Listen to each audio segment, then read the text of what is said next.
Parliament drama alert. Did Labour just silence one of their critics on the hottest topic in UK politics? Rupert Lowe, former Reform UK MEP, now MP, hit the ground running with a bold claim. Illegal migrants should be detained and deported, not put up in taxpayer-funded hotels. The message to the world has to be this. If you come here illegally, you will be deported. Not housed in luxury accommodation, fed and cared for at the taxpayer's expense, deported. Not allowed to roam the streets entirely unchecked, with no limits, deported. Not free to apply for asylum under whatever lie the Home Office is buying this week, deported. Removing those with no right to be here is not cruel, it's not heartless, it's necessary. Language matters. These men are not desperate asylum seekers, they are not irregular migrants, they are illegal migrants, and they should be treated as such.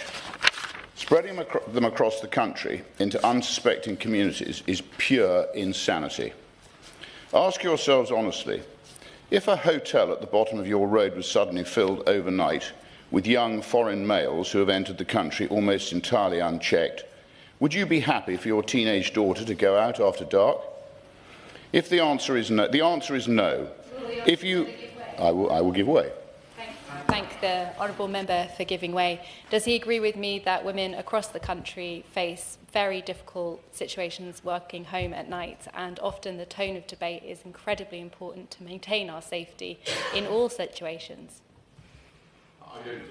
He accused the Home Office of hiding the true costs, even pointing to redacted contracts. Safety concerns? Lowe said local communities are being kept in the dark, especially when hotels pop up near schools. Labour MP Anna Gelderd jumped in, saying the debate's tone matters, especially for women's safety. I thank the honourable member for the question. I don't think the tone of the debate is in any way relevant to this. What's relevant to this is what the government does to protect the interests of the British people. So the answer is no. If you disagree, you're even more deluded than the Home Office. When I try to explore the actual cost of these hotels and the surrounding healthcare, travel, translation, recreational activities and more, I'm denied vast swathes of information by the Home Office. It's a cover-up. They say the Home Office doesn't pay for X or Y. That's because it's all subcontracted out on billion-pound contracts spread over 10 years. The list of further subcontractors on these contracts are fully redacted. Why might that be? Again, it's a blatant cover-up. Let me be abundantly clear. The full cost of these hotels is being concealed from the British public. I am doing everything in my power to uncover the truth. Locals aren't even informed about what's happened in their town. I asked the Home Office to develop a consultation process with residents before a hotel is hijacked. They refused and reminded me of their obligation to care for illegal migrants. What about the safety and needs of tax-paying local residents? Hotels are being filled with these young men in close proximity to girls' schools. Does anyone here find that acceptable? I've pushed the government to undertake a review into the impact on British women and girls of crime emanating from these hotels. Again, they refused. Who is the Home Office actually serving? Sadly, I have little doubt that there is far more crime being committed by illegal migrants than we are being told.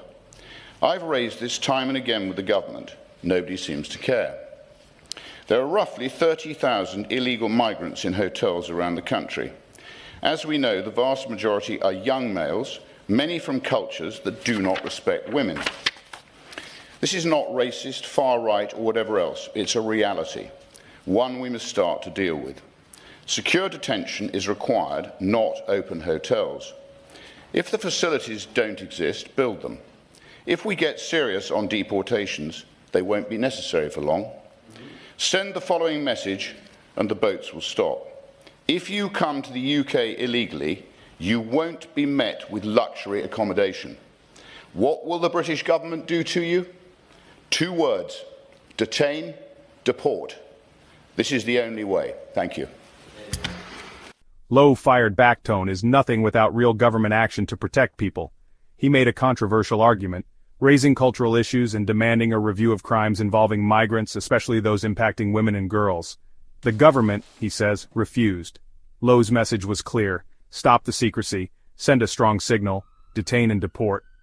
Want more real talk on UK politics? Hit subscribe now.